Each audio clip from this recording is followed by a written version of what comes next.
The conference room felt like a pressure cooker about to explode.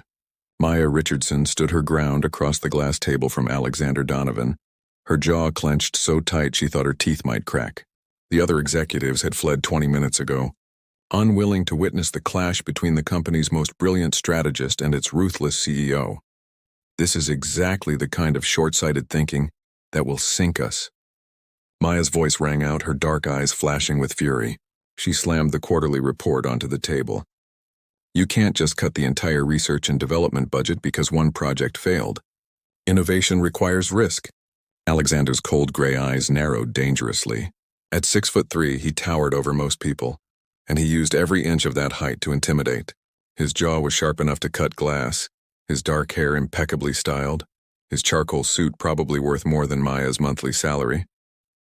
Everything about him screamed power, control, and untouchable perfection. "Ms. Richardson," he said, his voice dropping to that deadly quiet tone that made grown men shake. "I don't pay you to question my decisions. I pay you to implement them." "Then you're wasting your money, darling, because I'm not going to—" The word hung in the air like a gunshot. Maya's breath caught in her throat. Had she really just called Alexander Donovan, the Ice King of Manhattan, the man whose mere glance could freeze water, darling?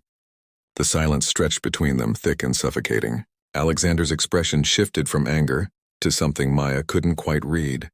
His eyes darkened, and for the first time in the 3 years she'd worked for him, she saw a crack in his carefully constructed armor. "What did you just call me?" His voice was barely above a whisper, but it sent shivers down her spine. Maya's face flushed crimson. She wanted the floor to open and swallow her whole. I didn't mean it was a slip. I was arguing with my boyfriend this morning and I— Boyfriend. Alexander's lips curved into something that wasn't quite a smile. He moved around the table with predatory grace, each step deliberate and measured. "So you call your boyfriend darling when you're angry with him?" "Mr. Donovan, I apologize. It was completely unprofessional." "Answer the question, Maya." The use of her first name stopped her cold. In 3 years he had never once called her anything but Ms. Richardson. The intimacy of it felt dangerous, thrilling, wrong. "Yes," she admitted, backing up instinctively as he approached. Her back hit the glass wall overlooking the Manhattan skyline. "When I'm frustrated, sometimes I—" He was close now, so close she could smell his cologne. Something expensive and intoxicating that reminded her of dark leather and cedar. His hand came up, bracing against the glass beside her head, effectively caging her in. "Are you frustrated with me, Maya?" His voice was velvet over steel. Her heart hammered against her ribs. This was wrong on every level. He was her boss, the CEO of Donovan Industries, a man whose romantic life was splashed across tabloids with different supermodels every month. And yet, standing this close to him, she felt her carefully maintained professional distance crumbling. "Every single day," she whispered, unable to stop herself from being honest. Something flickered in his eyes, surprise maybe, or recognition. His free hand came up, his thumb brushing along her jaw in a touch so light it could have been imagined. "You're not afraid of me. Everyone else in this company trembles when I walk by, but not you. You've never been afraid. Should I be?" Maya's voice was steadier than she felt. "Probably." His gaze dropped to her lips and the air between them crackled with tension. "Do you know how many times I've wanted to fire you just to stop thinking about you?" The confession shocked her. "What?" "You walk into my office with your charts and your passion and your absolute refusal to back down, and you make me feel things I've spent years avoiding." His thumb traced her lower lip and Maya's breath hitched. "This is a terrible idea." "The worst," she agreed, but she didn't pull away. "I could ruin your career. I could ruin your reputation. I don't care." And then his lips were on hers, and the world exploded into sensation. The kiss was nothing like Maya expected, not tentative or testing, but consuming. Desperate, like he'd been starving and she was oxygen. Her hands fisted in his expensive suit jacket, pulling him closer, all thoughts of professionalism and consequences burning away in the heat between them. When they finally broke apart, both breathing hard, Alexander rested his forehead against hers. "What have you done to me?" he murmured. Maya's phone buzzed in her pocket, shattering the moment. She fumbled for it, still dizzy, and saw her boyfriend's name on the screen. Reality crashed back down on her like ice water. I'm sorry. I can't." She ducked under Alexander's arm and fled the conference room, leaving him standing alone against the glass, his carefully controlled world tilting on its axis. Maya didn't sleep that night. She lay in her apartment staring at the ceiling, replaying that kiss over and over in her mind. Around 2 a.m., her boyfriend Marcus had stopped by, surprised to see her still awake. She'd broken up with him then and there. She couldn't keep dating him after what happened with Alexander, even if nothing else ever came of it. Marcus had been shocked but not heartbroken, which told Maya everything she needed to know about their relationship. It had been comfortable, safe, utterly passionless, nothing like the fire she'd felt in Alexander's arms. When she walked into Donovan Industries the next morning, she felt every eye on her. Paranoia, she told herself. No one knew what happened in that conference room, but the weight of their secret felt branded on her skin. She made it to her office and shut the door, leaning against it with a shaky breath. Her assistant had left the morning schedule on her desk. Department meeting at 9, budget review at 11, and her stomach dropped. A private meeting with Mr. Donovan at 2 o'clock. The day crawled by like torture. Maya threw herself into work, trying to ignore the whispers she imagined following her through the halls. In the department meeting, she caught herself staring at the conference room door, remembering the feel of Alexander's hand on her face, the taste of his lips, the raw need in his voice.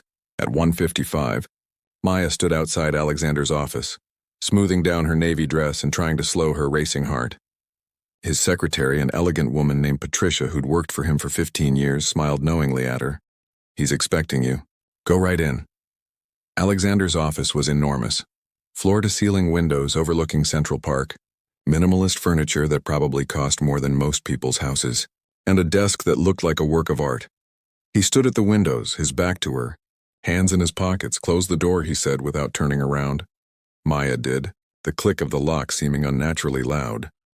"I spent all night trying to convince myself that yesterday was a mistake," Alexander said, finally turning to face her.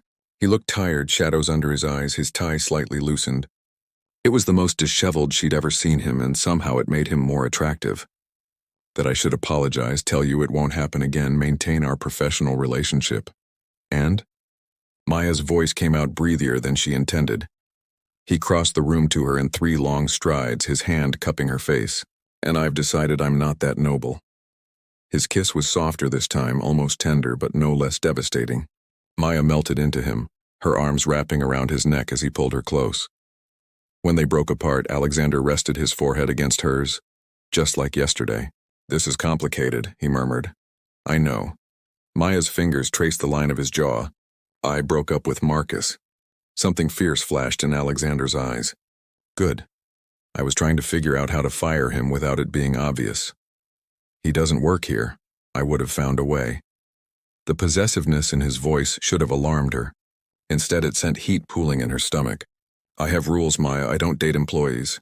I don't do relationships. I certainly don't do whatever this is." "Then maybe we should stop," she said, but she didn't move away. "I can't." His admission was raw, vulnerable in a way she'd never seen from him. "I've tried. God knows I've tried. But you're under my skin, and I don't know how to make it stop." "I don't want you to stop," Maya confessed. "But we have to be careful. If anyone finds out, I know." Alexander's hands tightened on her waist. "HR policies, power dynamics, the board of directors. I know all the reasons this is wrong. But I'm going to be selfish anyway. I want you, Maya, not just once, not just physically. I want to know everything about you, what makes you laugh, what you dream about, why you're so goddamn fearless." Over the next 3 weeks, they fell into a dangerous rhythm. At the office, they maintained careful distance. No lingering glances, no accidental touches, pure professionalism. But after hours, they met at Alexander's penthouse apartment, a stunning space that felt more like a museum than a home, until Maya started leaving pieces of herself there. A book on the coffee table, her favorite coffee in his kitchen, her laugh echoing through rooms that had been silent for too long.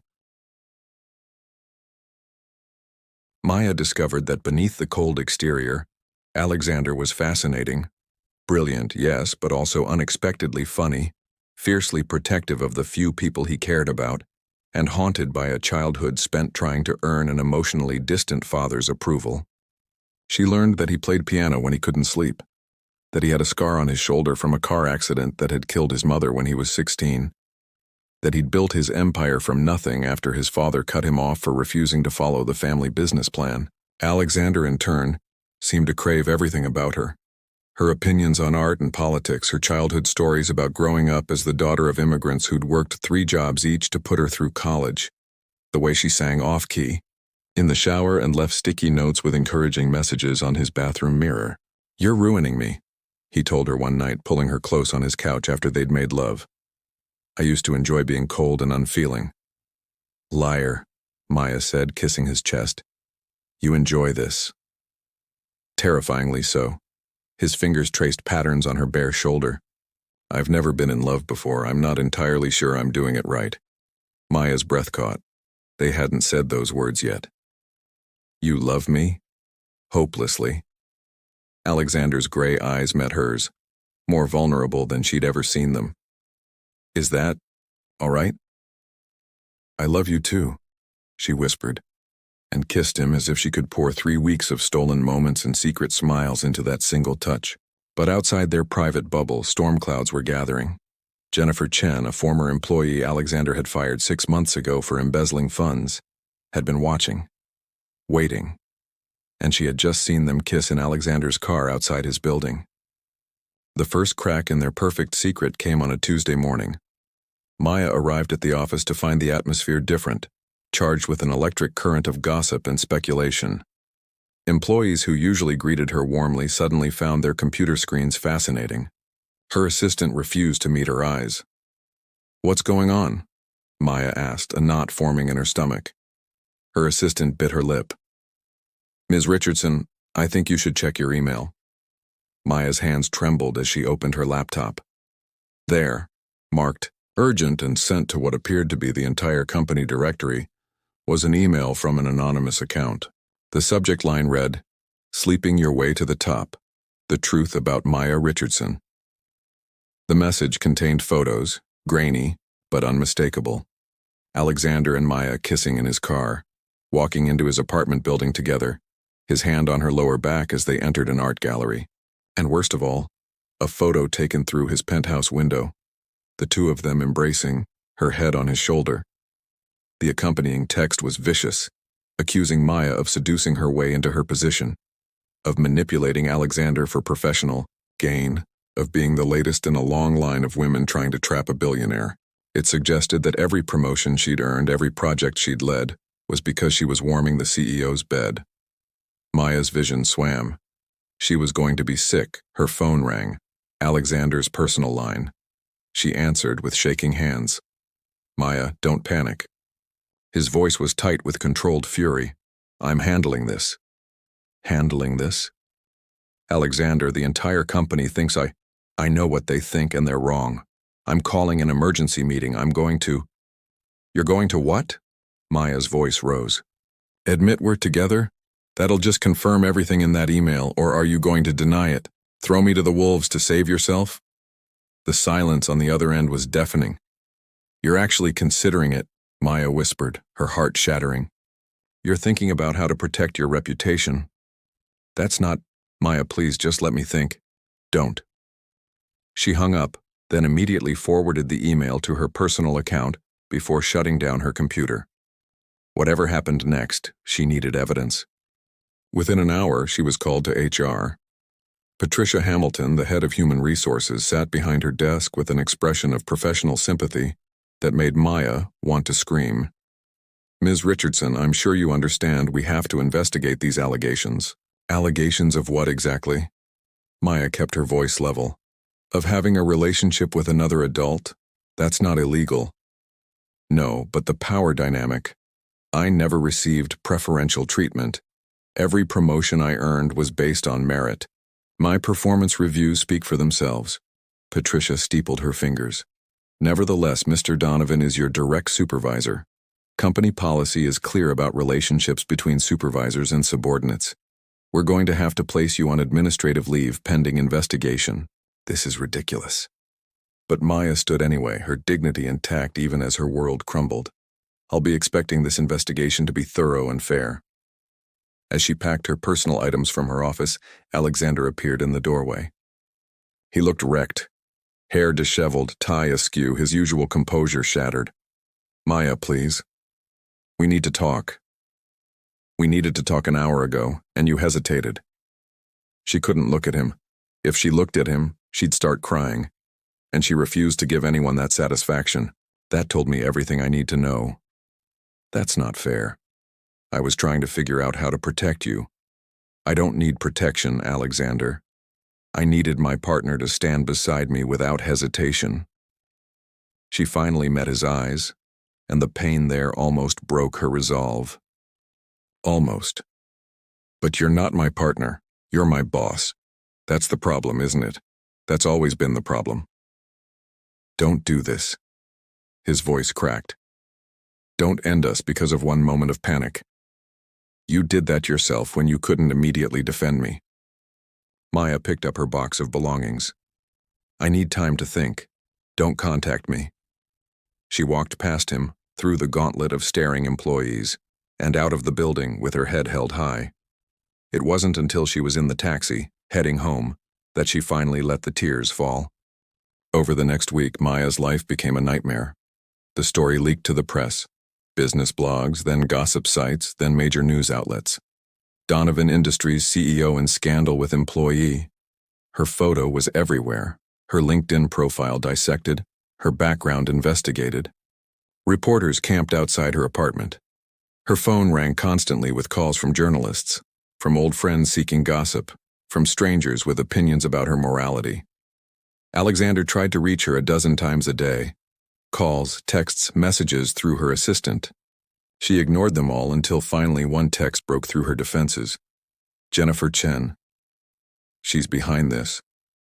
My investigator traced the photos to her. She's been stalking us for months, waiting for the perfect moment. I'm so sorry, Maya. Please let me fix this." Maya stared at the message for a long time. Jennifer Chen, the woman who'd embezzled nearly $1 million from the company, who'd threatened to destroy Alexander when he'd fired her. Of course. This wasn't about Maya at all. She was just collateral damage in someone else's revenge plot. But did it matter? The damage was done. Her reputation was in tatters, her career potentially ruined, and Alexander had hesitated. That night, Maya's phone rang with a number she didn't recognize. Against her better judgment, she answered. "Ms. Richardson, my name is Susan Martinez. I'm an attorney specializing in employment law." The woman's voice was crisp and professional. "I'm calling because I've been retained to represent you in a potential wrongful termination suit against Donovan Industries. I wasn't terminated, I'm on administrative leave. For now. But Ms. Richardson, I've seen this pattern before. They'll find some excuse to let you go quietly while Mr. Donovan faces no consequences. I'd like to prevent that." Maya's mind raced. A lawsuit would mean more publicity, more scandal. But it would also mean she wouldn't go down without a fight. "I'll think about it," she said finally. After she hung up, Maya made a decision. She couldn't hide anymore. She couldn't let fear or shame control her actions. Whether or not she and Alexander had a future, she needed to take control of her narrative. She opened her laptop and began to type. Maya's blog post went viral within hours of posting. She'd titled it simply "The Truth," and had written with unflinching honesty about her relationship with Alexander, acknowledging the complications while refusing to apologize for loving him. She addressed the power dynamics head-on, explained how she'd never received preferential treatment, and attached her performance reviews dating back 3 years. Everyone marked exceptional, even before she and Alexander had become involved. But more importantly, she'd written about Jennifer Chen's vendetta, attaching evidence of the anonymous email's origin that Alexander's investigator had uncovered, along with records of threatening messages Chen had sent Alexander after her termination. The response was overwhelming. Supportive messages flooded her inbox. Other women shared their own stories of workplace relationships, of being judged more harshly than their male partners. Major news outlets requested interviews. The narrative began to shift from gold digger seduces boss to woman and man fall in love. Bitter ex-employee seeks revenge. Maya was in her apartment reading through responses when someone knocked on her door. She opened it to find Alexander standing in her hallway, looking more vulnerable than she'd ever seen him. No suit jacket, sleeves rolled up, eyes red-rimmed with exhaustion. "You published the truth," he said simply. "You were braver than I was." "Alexander, no, let me say this." He stepped forward and Maya stepped back, letting him into her apartment. "You were right." I hesitated. When that email went out, my first instinct was to protect the company, to control the narrative, to minimize damage. It took me too long to realize that in doing so I was abandoning you. "I'm sorry. I'm so damn sorry, Maya. Why are you here?" Maya wrapped her arms around herself, afraid to hope. "I called a board meeting this morning." Alexander's gray eyes locked onto hers. "I told them everything. About us, about Jennifer Chen, about the investigation, and then I resigned." Maya's heart stopped. "You what?" "I resigned as CEO, effective immediately. The board voted to make me chairman instead. Still involved, but removed from day-to-day operations. Marcus Chen, no relation to Jennifer, is taking over as CEO." Alexander moved closer, his hands hovering near her arms but not quite touching, as if he was afraid she'd reject him. "I also made them reinstate you with full back pay and a promotion.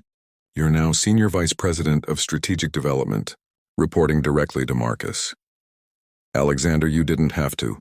Your company, everything you built, means nothing without you." His voice cracked. "I spent the last 10 years building an empire because I was trying to fill a hole inside me. I thought success would make me happy. That power would make me feel less empty. But the only time I felt truly alive is when I'm with you. You make me want to be better, to be real, to be human instead of just a machine that makes money." Tears streamed down Maya's face. "You hesitated. I did. And I will regret that moment for the rest of my life." He finally touched her, cupping her face with both hands, his thumbs wiping away her tears. "But I'm not hesitating now. I love you, Maya Richardson. I love your fierce intelligence and your compassionate heart, and the way you challenge me to be more than I am. I love that you call me darling when you're frustrated with me, and I love that you're not afraid to tell me when I'm being an arrogant ass." Maya laughed through her tears. "You're frequently an arrogant ass, I know, but I'm your arrogant ass if you'll still have me." Alexander pressed his forehead to hers, a gesture that had become their anchor. "I know I don't deserve another chance. I know I hurt you, but I'm asking anyway, please, Maya. Let me spend the rest of my life proving that I'll always choose you. No hesitation, no doubt, no fear. Just us." Maya pulled back slightly to look into his eyes. She saw love there, yes, but also fear. He genuinely thought she might say no. The powerful Alexander Donovan, who commanded boardrooms and made million-dollar decisions without blinking, was terrified of losing her. "You gave up your company for me," she whispered. "I didn't give it up. I restructured my role so we could be together without ethical complications. You deserve to work there without anyone questioning whether you earned your position. This way you report to Marcus and I'm removed from the power dynamic." He smiled slightly. "Although I have to warn you, I'm a terrible boyfriend. I work too much, I'm emotionally constipated, and I have a habit of trying to solve all your problems instead of just listening." Maya kissed him, cutting off his self-deprecating list. When they broke apart, she was smiling. "I love you too, you ridiculous man. Even when you're being emotionally constipated." Alexander's laugh was relief and joy and disbelief all at once. He picked her up, spinning her around her tiny apartment as she laughed. When he set her down, his expression turned serious again. "There's one more thing." He reached into his pocket and pulled out a small velvet box. Maya's breath caught. "Alexander, I'm not proposing, not yet. We've been through too much chaos too quickly." He opened the box to reveal a delicate silver ring with a small sapphire. "But this is a promise. A promise that I'm in this for the long haul. A promise that I'll never hesitate again. A promise that whatever comes next, we face it together." "It's beautiful," Maya breathed as he slipped it onto her right hand. "It was my mother's." Alexander's voice was thick with emotion. "She gave it to me before she died and told me to give it to someone who made me feel fearless." "You do, Maya. You make me brave enough to feel." They spent the rest of the night talking about the future, about returning to Donovan Industries, about how to handle the media attention that would inevitably continue. But mostly they just held each other, grateful for a second chance that had seemed impossible a week ago. The next morning they walked into Donovan Industries together, hand in hand. Heads turned, whispers followed, but Maya kept her chin up. She had nothing to be ashamed of. They'd navigated an impossible situation as ethically as they could, and they'd come out stronger. Marcus Chen, the new CEO, greeted them in the lobby with a warm smile. "Ms. Richardson, Mr. Donovan, welcome back. Maya, I'm looking forward to working with you. Your reputation speaks for itself. And I mean your actual reputation for brilliant strategic thinking. Not the garbage Jennifer Chen tried to spread." "Thank you, Mr. Chen," Maya said, shaking his hand. "Please call me Marcus. We don't stand on ceremony much around here anymore." He winked at Alexander, one of the first changes I'm implementing. But their triumph was short-lived. As they moved toward the elevators, Patricia from HR approached, her face grim. "Mr. Donovan, Ms. Richardson, we have a problem. Jennifer Chen just filed a lawsuit against the company. She's claiming wrongful termination and is asking for $50 million in damages." The conference room in the law offices of Sterling and Associates was sterile and cold, much like the legal battle they were about to face. Maya sat beside Alexander, their hands intertwined under the table where no one could see. Across from them, Jennifer Chen sat with her lawyer, a shark-like man named Davidson, who'd made his reputation destroying companies in court. The mediation was a last-ditch effort to avoid a trial that would drag everyone through months of public scrutiny. Alexander's lawyers had advised settling. $50 million was nothing compared to the damage a prolonged legal battle could do to Donovan Industries' stock price and reputation. But Maya had refused to let Jennifer win through intimidation. She embezzled from the company, Maya had argued. Settling sends the message that she can commit crimes and still profit. "We fight." Now, facing Jennifer's cold smile across the mahogany table, Maya wondered if her pride had led them into a trap. "Let's be clear about what we're here to discuss," Davidson began, his voice smooth as oil. "Ms. Chen was terminated without proper cause, subjected to a hostile work environment, and then publicly slandered when Mr. Donovan's investigator shared sealed personnel files with the media. Those files were shared in response to Ms. Chen's campaign of harassment and defamation." Alexander's attorney, Grace Liu, interrupted coolly. "We have evidence of 12 separate violations of the restraining order Mr. Donovan filed against your client. A restraining order obtained through false pretenses. Counselors, the mediator, an older woman named Judge Rodriguez held up her hand. Let's focus on finding a resolution. Ms. Chen, why don't you explain what outcome you're seeking?" Jennifer leaned forward, her eyes fixed on Alexander with undisguised malice. "I want what's fair. I gave 5 years to Donovan Industries. I made one mistake." "You stole nearly $1 million, Alexander said quietly, his voice cold enough to freeze water. "That's not one mistake, that's systematic theft. I borrowed funds I intended to return by selling company secrets to our competitors." Maya pulled out a folder, sliding documents across the table. "We found the email trail, Jennifer. You weren't just embezzling. You were committing corporate espionage." The color drained from Jennifer's face. Davidson grabbed the documents, his expression darkening as he scanned them. "Where did you get these?" he demanded. "From Jennifer's personal email account," Grace said smoothly, "which she accessed using company computers, making it company property under the IT usage policy she signed. Everything here is admissible." Maya watched Jennifer's mask crack, revealing the desperation beneath. This lawsuit had never been about money. It had been about revenge, about hurting Alexander for rejecting her advances years ago, for firing her, for moving on with someone else. But now, with evidence of even worse crimes, Jennifer's position had crumbled. "These emails prove that you were systematically stealing proprietary information and selling it to Donovan's competitors for over 2 years, Grace continued. "The embezzlement was just the tip of the iceberg. If this goes to trial, Ms. Chen, you won't be walking away with $50 million. You'll be walking into a federal prison," Davidson whispered urgently to his client. Jennifer's hands were shaking, her earlier confidence completely gone. "However," Grace said, her tone softening slightly, "Mr. Donovan is willing to offer a one-time settlement.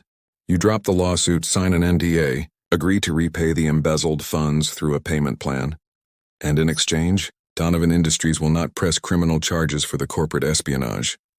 I don't have that kind of money," Jennifer whispered.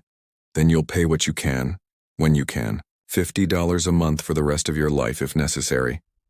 Alexander's voice was firm but not cruel. "But this ends today, Jennifer. No more lawsuits, no more stalking, no more attempts to hurt Maya or anyone else at my company. You walk away, rebuild your life somewhere else, and we never speak again."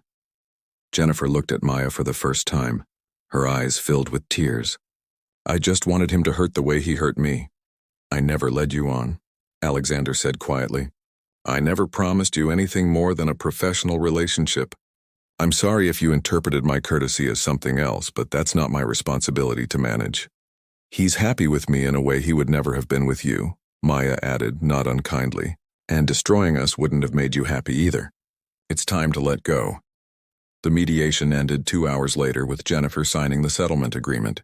As they left the building, Alexander pulled Maya close, kissing her temple. "You were magnificent in there," he murmured. "We were magnificent," Maya corrected. "Together." They walked through Manhattan hand in hand, a rare moment of peace after weeks of chaos. Maya's phone buzzed with a text from Marcus. The board had officially approved her promotion along with a substantial raise. Another text came from her mother, proud and supportive despite initial concerns about the scandal. The world was slowly righting itself. "I have something to show you," Alexander said, guiding her toward Central Park. They walked until they reached Bow Bridge. The same place Maya had mentioned weeks ago was her favorite spot in the city. "Close your eyes." "Alexander, trust me, please." Maya closed her eyes, feeling Alexander's hand steady on her back as he guided her forward. When she opened them, she gasped. The bridge was covered in fairy lights, twinkling in the growing dusk. Candles lined the walkway, clearly battery-operated for safety, but romantic nonetheless. And in the center of the bridge stood a pianist, playing the same Chopin nocturne Alexander had played for her on their third date. "You did all this?" Maya breathed. "I had help." Alexander turned her to face him, taking both her hands.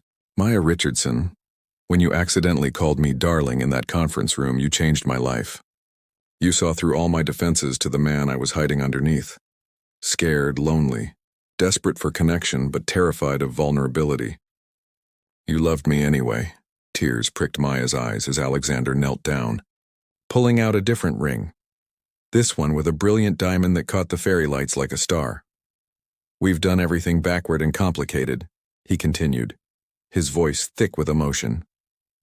"We fell in love in secret, got exposed in the worst possible way, fought our way through scandal and lawsuits. But I wouldn't change a single moment because every one of them led us here. Maya, I'm done being afraid. I'm done hesitating. Will you marry me? Will you let me spend the rest of my life being brave enough to love you the way you deserve?" "Yes," Maya laughed through her tears. "Yes, darling, of course yes." Alexander stood and kissed her as the small crowd of early evening parkgoers applauded. When they broke apart, he slid the ring onto her finger, then pulled her close. "I resigned from more than just CEO," he murmured against her hair. "I've been doing some thinking about what I want my legacy to be. I don't want to be remembered as the man who built an empire.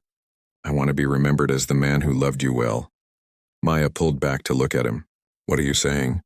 "I'm saying I'm starting a foundation for educational opportunities for underprivileged youth like your parents, like you could have been if they hadn't sacrificed everything, and I want you to run it with me."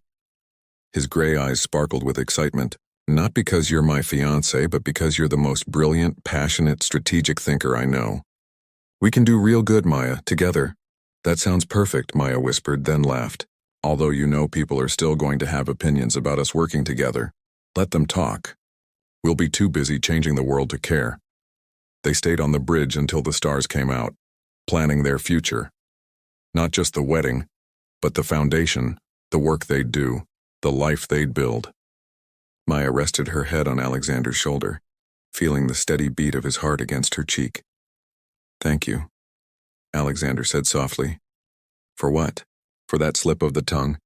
For calling me darling and breaking through my walls. For being brave enough to love me when I was too much of a coward to immediately stand beside you.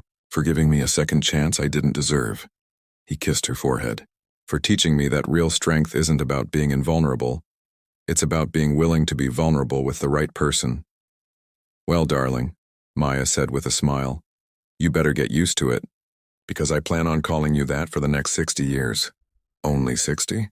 Fine, forever." "Forever," Alexander agreed, and sealed the promise with a kiss. Epilogue. 6 months later.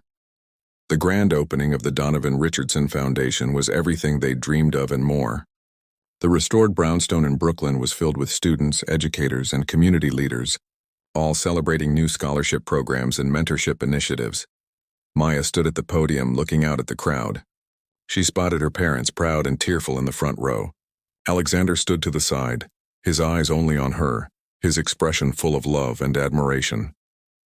"Someone once told me that real success isn't measured in profits or power," Maya said, her voice clear and strong.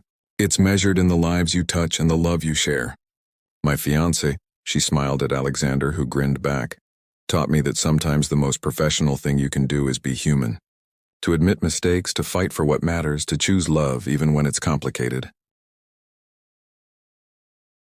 After the ceremony, as they stood together watching students explore their new resource center, Alexander pulled Maya close. "Have I told you today that I love you? Only 3 times. You're slipping, darling." "Then I love you," he whispered against her ear, "and I love that we turned a slip of the tongue into a lifetime." Maya turned in his arms, standing on tiptoe to kiss him. "Best mistake I ever made." As the sun set over Brooklyn, painting the sky in shades of gold and rose, they stood together, no longer boss and employee, no longer scandal and subject, but simply 2 people who'd found love in the most unexpected place and fought for it against all odds, and lived happily ever after.